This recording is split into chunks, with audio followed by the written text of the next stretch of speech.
It is 10:48 a.m.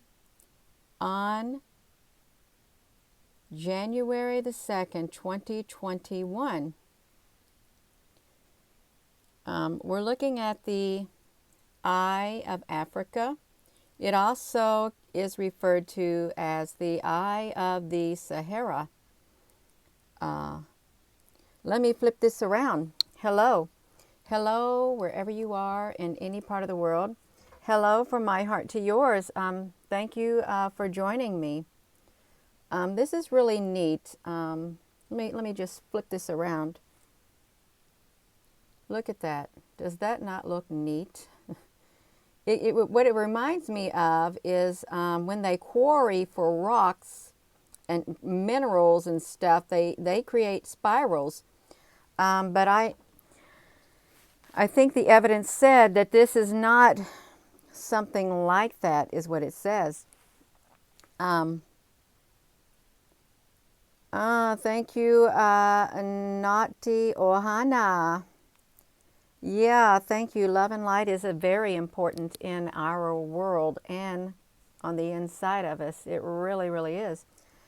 So this is, it's pretty neat. I hope I did not click out of what I had open here, because this is really neat when we zoom up on this Eye of Africa, or Eye of the Sahara.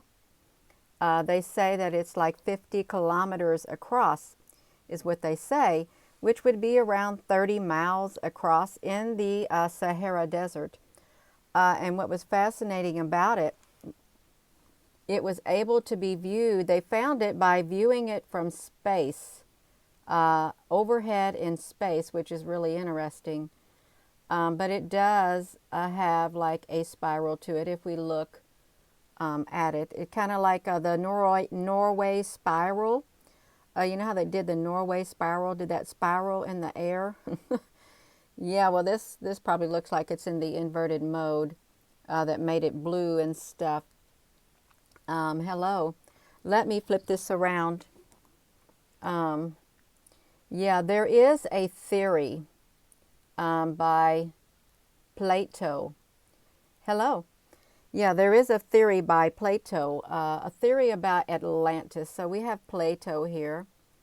And it says, the Greek philosopher Plato brought to the world the story of a lost continent of Atlantis, and his story began to unfold for him around 355 BC, and he wrote about the land called Atlantis in two of his dialogues, the Timaeus and Critias, I can't say it, around 370 BC. He stated that the continent lay in the Atlantic Ocean near the Straits of Gibraltar until the destruction 10,000 years previous. So if you're just tuning in, we're talking about the Eye of the Sahara.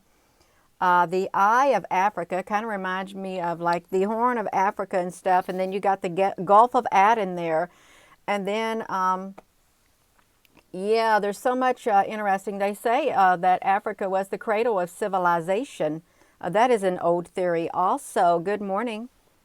That is an old theory also. Yes. Yeah. So let's look what Plato had to say. Look, he described Atlantis as alternating rings in the sea and land.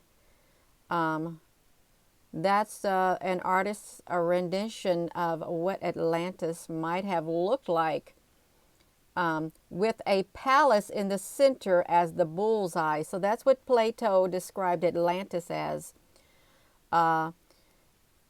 Alternating rings of sea and land.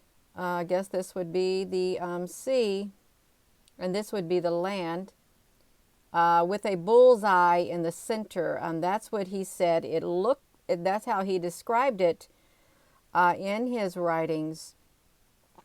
Yeah, so I think that's very interesting. It really is that he wrote about this, but then we don't really hear much about Plato. It's really not taught.